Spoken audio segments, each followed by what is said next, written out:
I have made a sacrifice so that you don't have to. I've sacrificed my time, my sanity, and I had to do a little bit of maths. Alright, yeah, it wasn't that big of a deal. Hey guys, and welcome back to Rage Gaming. My name is Hollow, and today I want to talk more Elder Dragons. You guys seem to really appreciate the information I got from the last one, all about Now and Ibushi and their souls, so I'm back for another. This time, we're talking Teostra, Kushala, and Chameleos, our newest trio of Elder Dragons in Rise. Each come with their own new and unique soul effects on their weapons, and sometimes awesome, and sometimes disappointing blessings on their armor sets. They're actually really interesting, and some of them are legit, so you should consider them. So let's get into everything and what I've learned then. Starting with the most unusual and interesting of the trio, Chameleos. The armor set and weapons are absolutely awesome visually, and in the case of many weapons, actually worth running too. The new longsword is actually awesome, but the armor set comes with its own blessing that goes up to level 4, which does require you to wear 4 pieces of the set to achieve though. Meanwhile, the Rampage skill that comes on every weapon, Chameleos Soul,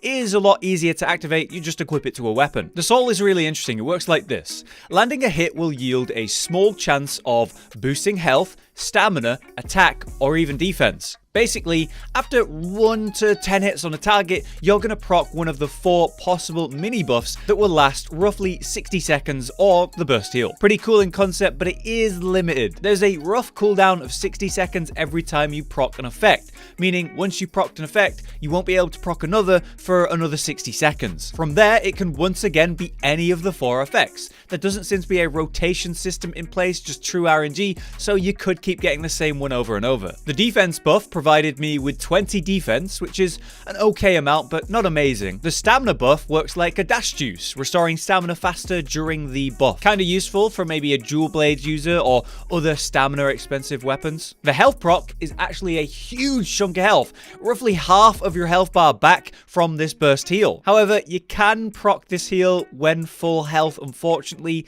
so that kind of sucks. Lastly, and most importantly, the attack buff will provide you with 15 attack, which is fairly solid. So if you were somehow to get the attack buff roughly 25% of the hunt, that would be around 3.5 raw attack increase to your weapon, which is, unfortunately, less than the +6 we could get from the other ramp up option on the weapon, Attack Boost 2, which is actually a consistent attack up buff. Worst of all, in testing, it took me many attempts to even get the attack buff to trigger. I just kept getting a heal or the defense buff. It took about 20 minutes to finally get the attack buff, so it's not consistent in any way. Overall, I'm going to say it's not worth using this skill over the other Rampage skills you get on the weapons. It is a fun idea, pretty close to being relevant. It just needs a bit of a change. Maybe if they could make it so you won't get the heal when you're already full health, and then you're more likely to get the attack buff throughout. There's lots of ways they could change this to make it more relevant, but I don't know if they will. Next up though, the armor set and that Chameleos Blessing, which comes in 4 levels. Level 1 sometimes increases the effect of Spirit Birds. Level 2 will negate minor and major wind pressure,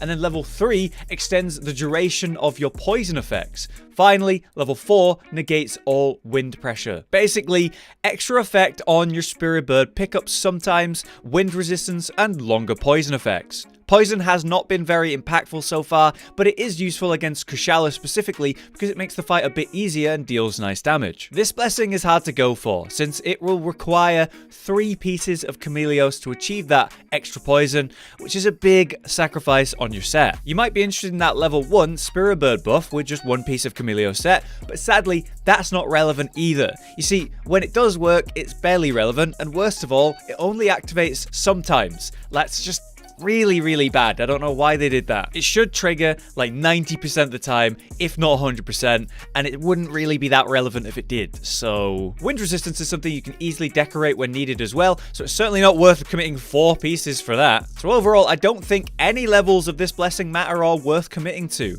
The skills on the various pieces themselves aren't good, and the blessings aren't good either. Therefore, this is a bit of a letdown. It's a shame because it's pretty interesting how the Chameleos stuff works, but fortunately, the other 2 are way better. Starting with the Teostra Weapon Soul, which will increase the damage dealt by your blast explosions. This is obviously meant to work in unison with the Teo weapons directly, since they all have blast on them. The Soul increases the damage of your blast by 20%, which is honestly good, which is great for any blast build, which is probably what you're likely doing if you are running a Teo weapon. Sure, it's not exactly meta or the best thing you can do, but it's super fun and works great with the Soul. This can be combined with the Teostra Blessing found on the armor armor set, which also comes in 4 levels. Level 1 increases fire attack and blast buildup by 5%. Level 2 is the same thing but 10%. Level 3, interestingly, prevents poison and venom entirely. And then level 4 negates theft from Chameleos. The 10 or even 5% fire attack and blast buildup is certainly nice for those builds,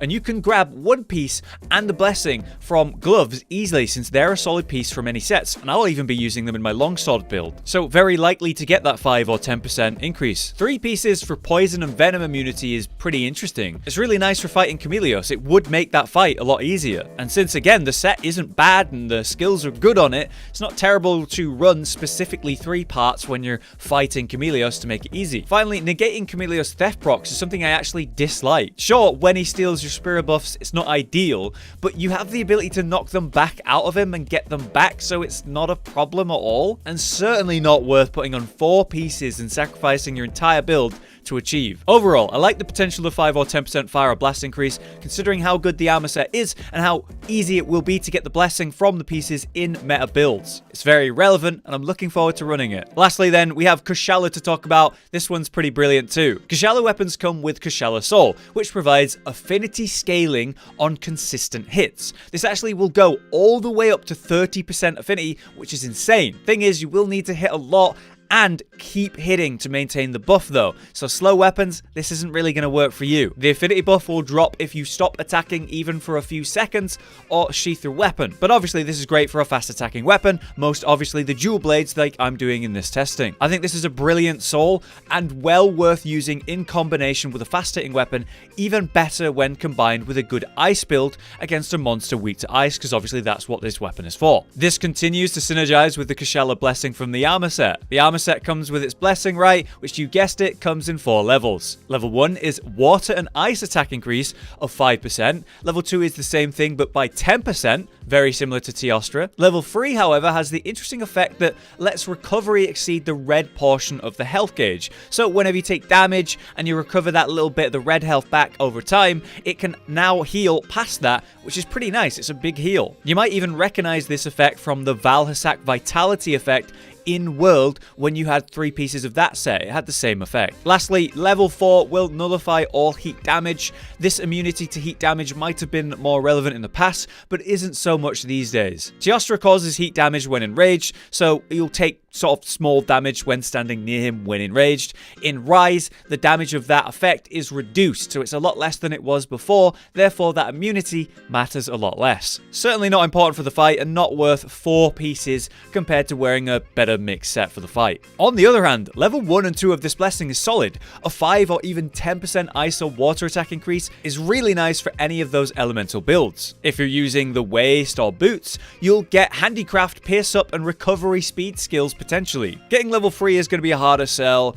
Getting that recovery that goes beyond the red portion is nice and all, but it's not that important or life-changing. Overall though, not a bad blessing for its level 1 and 2 with great skills on the armor itself. If you combine Kushala Soul on the dual blades, we have this nice ice damage build with this crazy affinity building up as we attack, and you combine that with the armor to increase the power of the ice damage.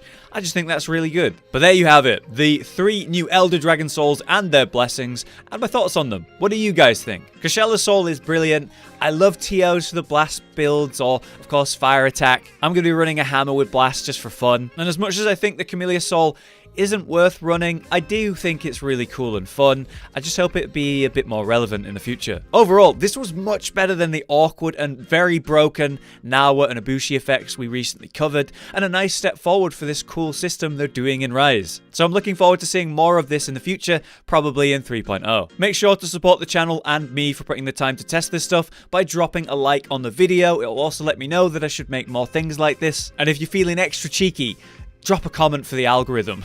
Until next time though, I've been Hollow, you've been you, thanks for watching. Josh, Cotton, and Hollow with the videos, dropping the humor like a hammer on your tippy toes, bringing entertainment on a daily arrangement to take our insanity and turn it into entertainment. Yes, I said entertainment twice, to reiterate that it is nice, to look into your faces on a mostly daily basis when you let us in your homes to make the whole world a stage. Goodbye.